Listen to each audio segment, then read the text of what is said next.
I'm Chris Joslin with the Bluegrass Music Hall of Fame and Museum in downtown Owensboro, Kentucky. And today we're visiting with Janelle Arthur. She's a Nashville-based songwriter. She'll be featured here at the Bluegrass Music Hall of Fame and Museum May 20th as part of our monthly songwriter series we call the Nashville Songwriter, and is presented by Jago Holmes. Janelle, welcome. Thanks for visiting with us today. Hello, nice to see you. Thank you for having me. Absolutely. So she'll be featured on the outdoor stage this month. So it's the Nashville Songwriter Under the Stars. I just made that up. I didn't approve that with marketing. That's a good line. Yeah, so we're taking the show outside on May the 20th. So you'll want to be here. She'll be here along with Ryan Larkins and Jamie Adamson. And tickets are available at our website at bluegrasshall.org or at the box office here at the Bluegrass Music Hall of Fame and Museum most anytime. So Janelle, I've been looking forward to visiting with you because we do have a few things in common. I know you're from East Tennessee. You know, my roots are in East Tennessee. My parents, much of my family are in Sevierville, the Gatlinburg. I didn't know that. That's great. Yeah. So I understand you really got your professional start there in East Tennessee, not far from home in the Pigeon Forge area. Tell us a little bit about your story.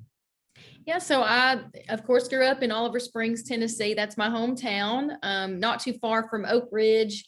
And when I was about 7 years old, I auditioned for this show kids choir, and I didn't make it, and I was really sad.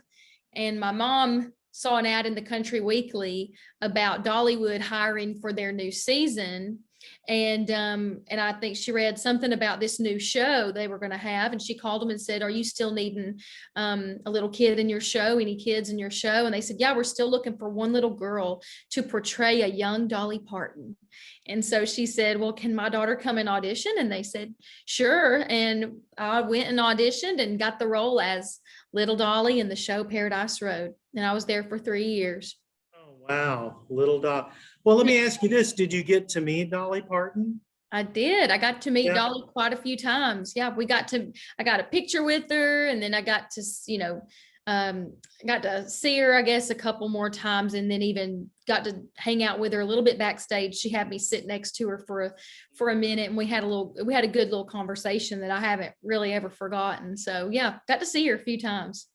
Well, Sevierville is her hometown. I mean, she's an international superstar. I actually have an aunt that was in her graduating class in Sevier County High School. And so they say, I knew her when, she's very authentic. I mean, so I'm getting way ahead of the story, but you met her in Dollywood back in the day, but have you ever been able to work with her professionally outside of that further in your career? Yes, I actually now I have a duet with Dolly. She and I collaborated on a song of mine called Hand Me Downs that I co-wrote. I'm a co-writer and co-producer on this, and I'm just so grateful that Dolly trusted me in this song. I think that it really spoke to her, and I think that that's, a huge reason why she wanted to be a part of it.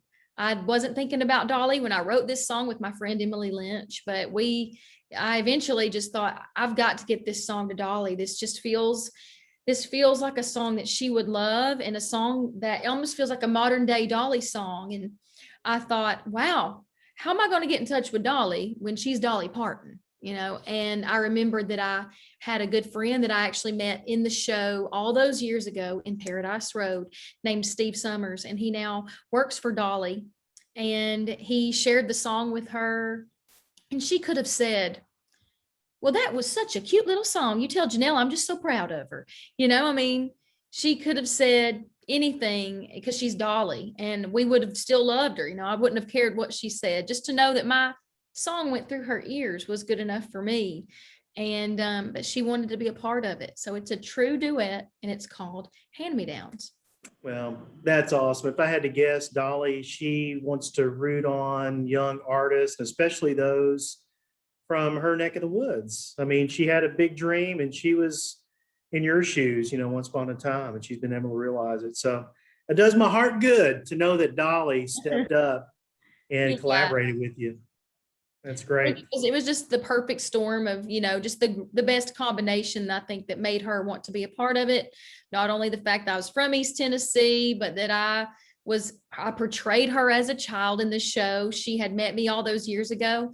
And then the fact that the song spoke to her, just a beautiful combination. And it just shows you who Dolly is too. Yeah, that's great to hear.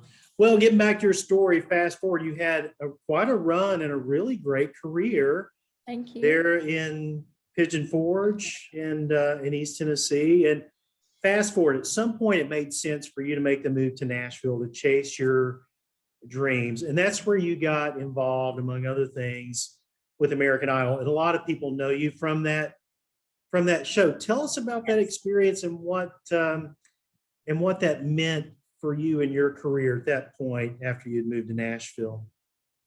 Well, I really, after being in Pigeon Forge and doing different shows like Country Tonight and all those shows on the Parkway, I'd had a lot of experience being on stage. Up to that point, I'd been on stage, I guess, over 7,000 times I had performed. And so I just was, when you get to Nashville, if you're wanting to be a singer-songwriter, you feel like you're going to need to, play out at all these venues. And I just thought, well, I'd like to do that. But my family, they had talked me pretty much into just automatically auditioning for American Idol. And I just kind of, that just seemed really appealing to me at that time. And so I just went for it. And I actually auditioned 4 times in 3 seasons, got cut 3 different times. And then finally my last year made it to the top 5. So it's continued to open up doors for me to this day. So I'm very grateful for that. Very grateful for American Idol. Right. Well, you can't, obviously you have the talent, you have the presence, you have the it factor. And I'm sure just a lot of people saw you and got familiar with your music. So it sounds like it opened a lot of doors there in Nashville. It sure did. Yeah, it did. I mean, I don't know if I ever would have played the Grand Ole Opry as fast as quick, as quick as I did, as if I hadn't have been on the American Idol tour and been on the show. And Pete Fisher, who was the general manager at the time, he saw me and that's what made him want to invite me to the Grand Ole Opry. So very grateful. Well, so next week, the Nashville Songwriter, we're obviously focusing on the song and the singer and the story behind the song. Have you always been a songwriter? At what point did that creep into kind of your creative toolkit? I remember writing songs as far back as I can remember. I was trying to write songs, and my mom has found many, little notepads and stuff, little books I would write in, and I could barely write, and I was trying to write songs, and I would make up songs all the time. And I just, as far back as I can remember, I was trying to sing and write songs, and I would take little karaoke tracks. I would find the music to songs that I had never heard before, and I would write lyrics and melodies to those karaoke tracks. And so songwriting is a big part of my life, and it's really what made me want to move to Nashville was more so my love for songwriting. Because if I just wanted to be on stage and have a good career, I absolutely could have done that in Pigeon Forge. I had been doing that for years, but taking it to the next level and really being a recording artist, singing my own music, I knew I needed to make the leap to Nashville. Yeah, that's great. That's great. So for our audience, for those in Nashville, and I'm from Nashville, the songwriting community, that's really sort of the lifeblood of the creative community in Nashville. So there are songwriter events and songwriter nights really every night of the week in Nashville, all over town. But for our audience here, some people may not be familiar with this. Can you give us a peek into what to expect on May the 20th? What is a writer's night? How does it work? Well, a writer's night is really, it kind of started where they would do something what they called in the round, and where writers would kind of sit in a circle and sort of face each other and go through the line, and you sing your original music and you tell the stories of how you wrote the song and how it came about. And then each writer just takes their turn, and it just keeps going. A lot of times now we do writers rounds where we're just all facing the audience and we just go down the line. So you'll get to hear all of our songs right in a row, and we'll do that for, I guess, however many songs we want to do.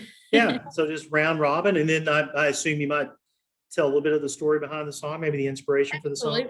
Oh yeah, Yeah. I'm sure we'll tell stories behind every song that we sing, knowing how Right. we do. Yeah. Yeah. So what is your process for writing songs? I know when people talk about the Nashville songwriting community, that's just what it is. I think one of the powerful elements of writing songs in Nashville is collaboration, and that's a big part of it. But I know everybody is different. What's the creative process like for you when writing songs? Because I know it's something that inspiration hits, but at the same time, you got to be disciplined and deliberate and budget time for it really on a regular basis. But how does it work in your world? Well, it just really depends. So many years of my life, I wrote all by myself. I wrote songs alone because I was living in an area where I didn't really know any other songwriters. But once I moved to Nashville, I was able to collaborate and have co-writers. And you start to realize like what your strengths are, whether that's you're more on the lyric side or the hook. You know, some people they're just really hook people, and then they need other people in the room to help them put the song together and put a melody to it.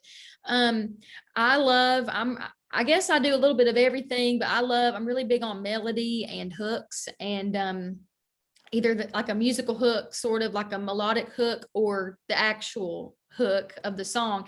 I'm always just going throughout my day. I will randomly think of, oh, that's a cool title or hook, and I'll write it down in my phone, or I'll record it. I'll sing it into my phone, and then that way I don't forget it, because a lot of times you do forget those little things sometimes. And I love co-writing, but I will say one thing that helped, that the pandemic did kind of bring into my life, was a forced opportunity to write by myself again. So that was kind of refreshing and challenged me a little bit, to kind of do that a little bit do it more on my own. So yeah, that's kind of, it just depends. And I've just met some of the best songwriters in town and been so grateful to have worked with so many good-hearted but talented, hardworking people. Well, I'm sure song ideas come from so many different sources. Is there an example you can give us? Is there a story you can tell us of an idea that came from a random thing or a strange interaction or something you read, and how somehow that was fashioned into Three Chords and the Truth? Yes, I have a song called Chasing Ghosts, and I just randomly, I heard this line in a TV show, on a TV show, and this character said, you can't spend your days chasing a ghost. And I wrote that down, and I was just like, oh my goodness, that's incredible. And there are so many different ways you can go with that. And so I ended up writing that with Victoria Shaw, that wrote The River by Garth Brooks, and Erin Kinsey. She's amazing. And the three of us, we wrote that song, and I released it last year. And it's been one of my favorites. And I think it's been a crowd favorite too. A lot of people really have loved that song as well. So it can, yeah, just, you never know when you're going to be inspired Yeah, by that's something. right. You got to be open at all times. Right. I'm sure you do have to keep the notebook handy and Yep. something to record on, like you said, a melody or a True. line. Yeah, Um, true. is there a song you've been a part of that has been recorded and you've heard it on the radio or heard it on a project, and it just kind of stirred some emotions in you? I mean, it's got to be incredible to hear your work that is so compelling that another artist wants to make that part of their art. Is there a song that you can point to in that regard? Yeah, there's a girl that is right now has had the #1 song. She's a friend of mine, Miss Tennille Arts, and it wasn't one of those really like, you know, tear jerking songs, but it was a very, very powerful, fierce song called Bridges Burn. She and I wrote that together. About both of us had kind of had a similar experience, and we went there and wrote that song Bridges Burn. And just knowing, just hearing such an incredible vocalist on something I wrote is awesome. And she has the #1 song, Somebody Like That. She and I've done a lot of backgrounds for her, including when she sang on The Bachelor. And so yeah, I'm just so happy for her. She's really rocking it. Yeah, that's great. That's She's great. amazing. Now, do you know the other two songwriters, Ryan Larkins and Jamie Adamson? Do you know them? Have you worked with them before? I do. Yes, I've written with both of them, and I've sang more with Ryan. He and I, we met at a random, on a random night. I've been doing this show at Buddy's place for quite some time, and I love Buddy. He's just incredible. He helps so many songwriters, and he has people over to his house, and it's called Buddy's Place. And helps support all of us singer songwriters just trying to book shows and play our songs and gain fans, and especially local fans here in the Nashville area. And Ryan and I just happened to be playing on the same show the same night. And we're just kind of kindred spirits, I think. And we both wrote similar, type of heartfelt songs, and we both love traditional country. And we realized we'd kind of just on a whim sang together whenever we were singing When You Say Nothing at All. And we kind of realized, hey, this kind of sounds good when we sing it together. So we've done quite a few shows together, and he's just an all-around just great person and so talented. And then Jamie is so awesome too. I've gotten to write with him more recently. So we just started writing together some, and he's just awesome. So excited to do this show. Yeah. It's going to be a good night. I think that's part of the secret to this success, is that it's not super scripted. So everyone's doing their thing, but then there's opportunity for collaboration and spontaneity even within the songwriter showcase. So that's going to be a fun part of it. So don't forget, if you've not been to an installment of the Nashville Songwriters, every third Thursday, and it's brought to you by Jago Homes. This is the first time that we're taking it outside, taking advantage of this incredible weather. So the show starts at 7:00. You can get your tickets online or in the box office beforehand or the night of. But I certainly do appreciate Janelle Arthur visiting with us today. Thank you to Mark and his staff with Visit Owensboro, giving us the opportunity to do this interview. Yeah. So check out the Nashville Songwriter presented by Jago Homes, and we will be able to not only hear Janelle Arthur next week, talk about her songs, but hear that beautiful voice as she brings those songs to life here at the Nashville Songwriter. Janelle, thank you so much. We can't wait to see you and host you on May the 20th. Thank you so much. Can't wait to see y'all.